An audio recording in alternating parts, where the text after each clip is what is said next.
السلام علیکم ورحمۃ اللہ وبرکاتہ نحمده ونصلي على رسوله الكريم اما بعد فاعوذ باللہ من الشیطان الرجیم بسم اللہ الرحمن الرحیم رب اشرح لي صدری ويسر لي امری واحلل عقدۃ من لسانی یفقهوا قولی واجعل لي وزیرا من اہلی اللهم ایدنا بروح القدس۔ قال إني عبد الله آتاني الكتاب وجعلني نبيا مباركا أينما كنت وأوصاني بالصلاة والزكاة ما دمت حيا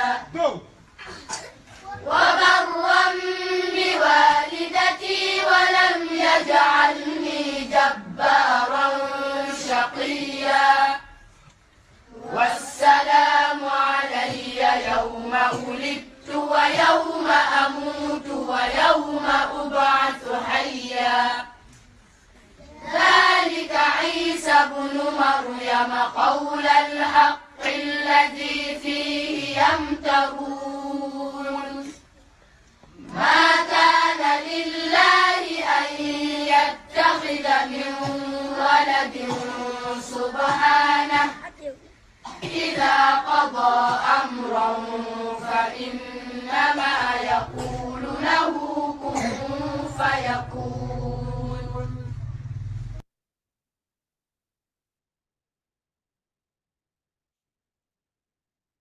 بسم اللہ الرحمن الرحیم۔ کل ہم نے مریم علیہ السلام کا واقعہ پڑھا تھا اور اس کے بعد ہم نے ابراہیم علیہ السلام کا واقعہ سٹارٹ کیا تھا۔ تو تھوڑا سا پیچھے سے ریوائز کرتے ہوئے اللہ تعالیٰ نے مریم علیہ السلام کو چن لیا تھا، اپنی دین کی خاطر چن لیا تھا، اپنے نبی کی والدہ کے طور پہ چن لیا تھا، ایک معجزے کے ظہور کے لیے چن لیا تھا، اور مریم علیہ السلام نے اس پہ ریزسٹ نہیں کیا تھا بلکہ اللہ کی رضا میں سبمٹ کر دیا تھا۔ اور اللہ تعالیٰ نے ان کو کہا تھا کہ لوگوں کے سامنے اپنی ایکسپلینیشن نہیں دینی۔ یہ ایک طرح سے ایک اور ٹیسٹ بھی تھا، کیونکہ ان کو بہت زیادہ انگزائٹی ہو رہی تھی اس بات کی کہ وہ لوگوں کے اس کا سامنا کس طرح سے کریں گی، لیکن انہوں نے اس پہ بھی اللہ تعالیٰ کے سامنے سبمٹ کر دیا۔ تو اس کا جو ہے اللہ تعالیٰ نے ان کو کیا ریٹرن دیا کہ ان کا جو نیو بورن بیبی تھا، اللہ تعالیٰ نے اس کو کلام کی توفیق دے دی، اور اس نے اپنی والدہ کی برات میں ان کی جو ہے ان کے اوپر جو لگا ہوا الزام تھا اس کو نلیفائی کرنے میں، اس کو جو ہے اس کی تردید کرنے کے لیے جو ہے ایک کمپلیٹ اسپیچ کی بنی اسرائیل کے ساتھ، جو کہ ان اٹ سیلف بہت بڑا معجزہ ہے، کیونکہ وہ چند دن کا جو بچہ تھا، جو نیو بورن بیبی تھا، ہمارے یہاں ایسا جو ہے پاسبل نہیں ہوتا، عام طور پہ ایسا پاسبل نہیں ہوتا، جو عام چیزوں سے ہٹ کے جو بات ہوتی ہے اور جو نبیوں کو عطا کی جاتی ہے اس کو ہم معجزہ کہتے ہیں، اور جو اللہ تعالیٰ کے اذن سے ہوتی ہے صرف۔ تو عیسیٰ علیہ السلام نے یہاں پہ ایک تو اپنی والدہ کے بارے میں یہ بتایا کہ وہ ایک پاک باز خاتون ہے، اور ان کے اوپر جو الزام لگایا جا رہا ہے وہ بالکل غلط ہے، اور دوسرا کیا انہوں نے بتایا کہ وہ اللہ تعالیٰ کے بندے ہیں۔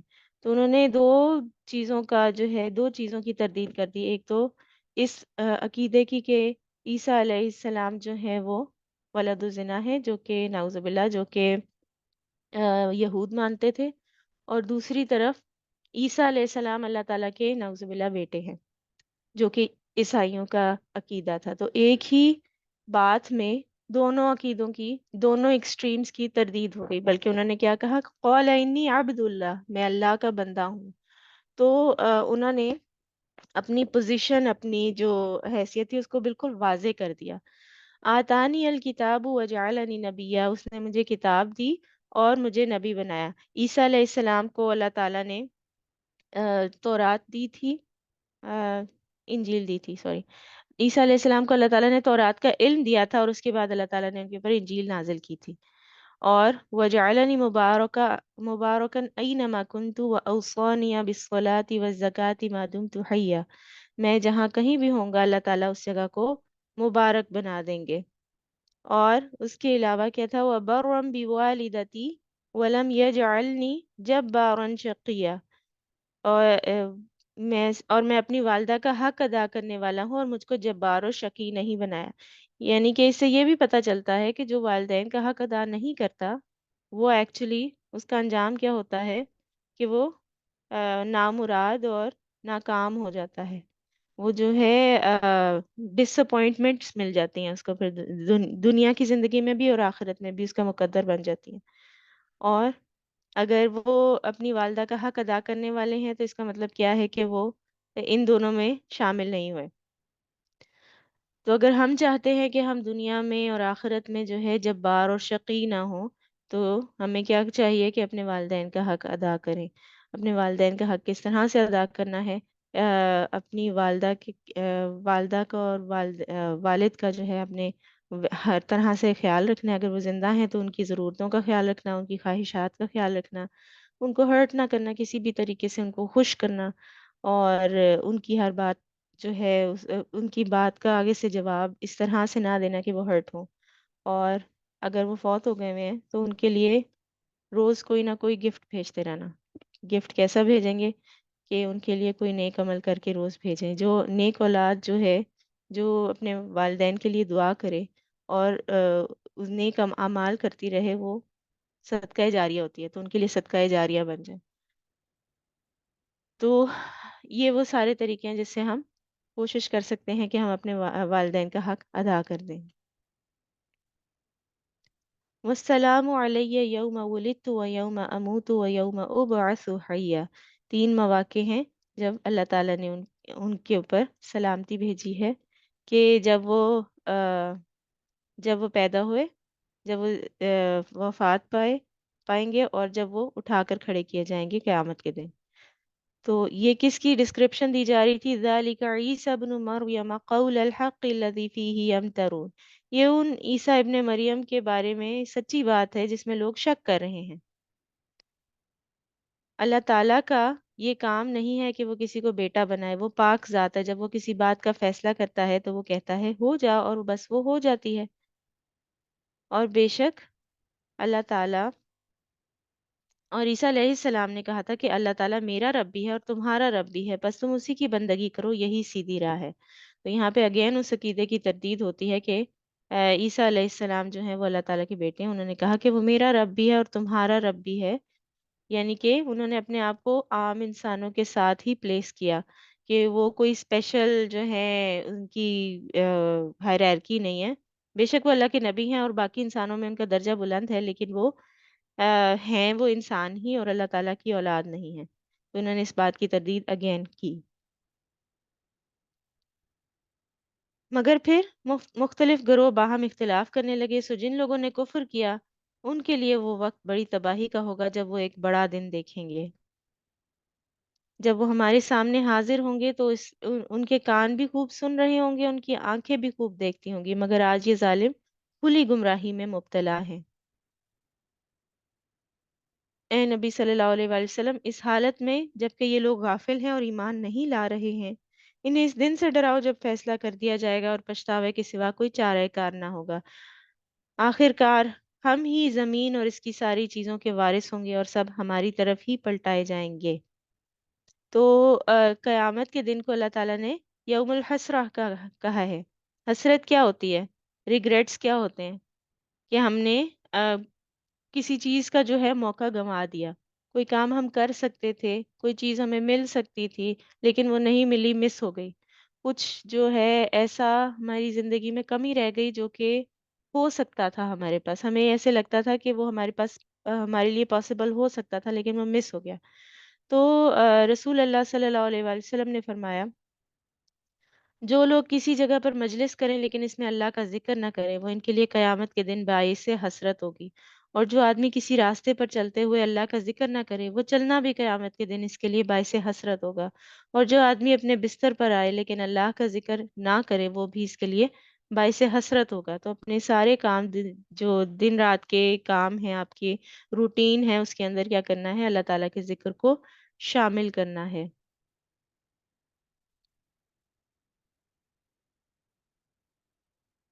اچھا جی، آگے چلتے ہیں آیت نمبر 41 پہ. وَاذْكُرْ فِي الْكِتَابِ إِبْرَاهِيمَ